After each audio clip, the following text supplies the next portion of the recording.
Jean, chapitre 12. 6 jours avant la Pâque, Jésus arriva à Béthanie, où était Lazare, qu'il avait ressuscité des morts. Là, on lui fit un souper. Marthe servait, et Lazare était un de ceux qui se trouvaient à table avec lui. Marie, ayant pris une livre d'un parfum de nard pur de grand prix, oignit les pieds de Jésus, et elle lui essuya les pieds avec ses cheveux, et la maison fut remplie de l'odeur du parfum.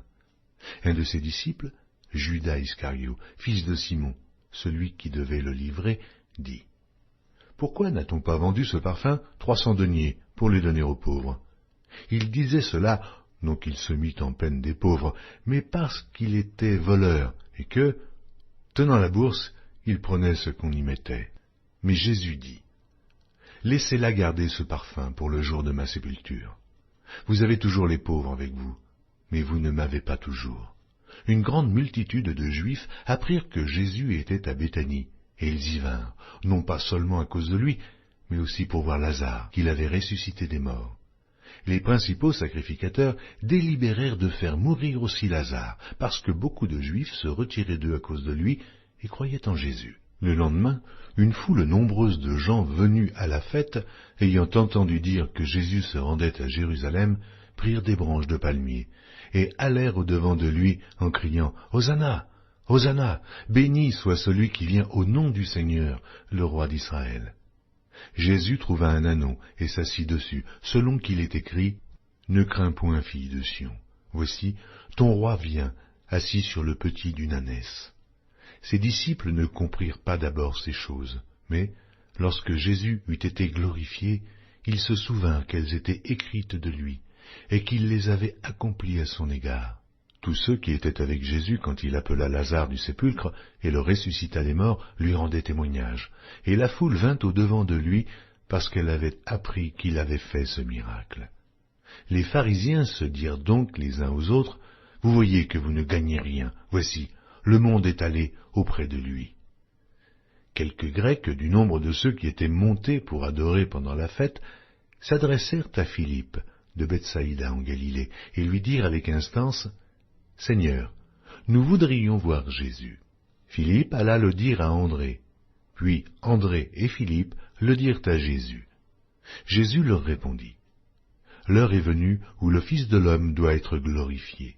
En vérité, je vous le dis, si le grain de blé qui est tombé en terre ne meurt, il reste seul.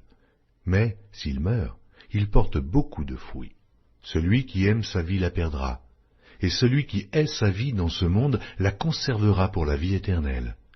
Si quelqu'un me sert, qu'il me suive, et là où je suis, là aussi sera mon serviteur.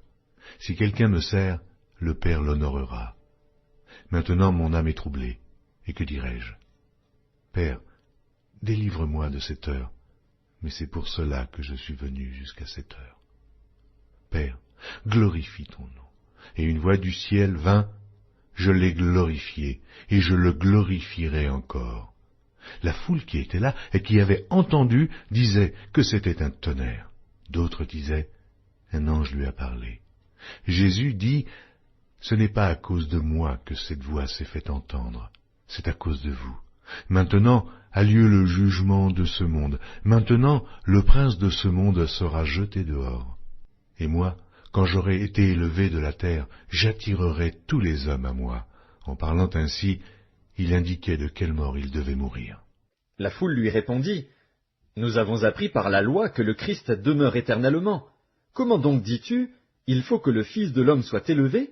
Qui est ce Fils de l'homme » Jésus leur dit, « La lumière est encore pour un peu de temps au milieu de vous. Marchez, pendant que vous avez la lumière, afin que les ténèbres ne vous surprennent point.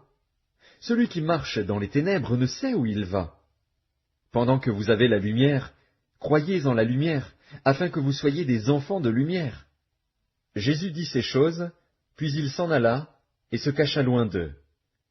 Malgré tant de miracles qu'il avait faits en leur présence, ils ne croyaient pas en lui, afin que s'accomplît la parole qu'Ésaïe, le prophète, a prononcée, « Seigneur, qui a cru à notre prédication?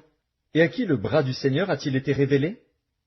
Aussi ne pouvaient-ils croire, parce qu'Ésaïe a dit encore, « Il a aveuglé leurs yeux, et il a endurci leur cœur, de peur qu'ils ne voient des yeux, qu'ils ne comprennent du cœur, qu'ils ne se convertissent, et que je ne les guérisse. » Ésaïe dit ces choses lorsqu'il vit sa gloire, et qu'il parla de lui.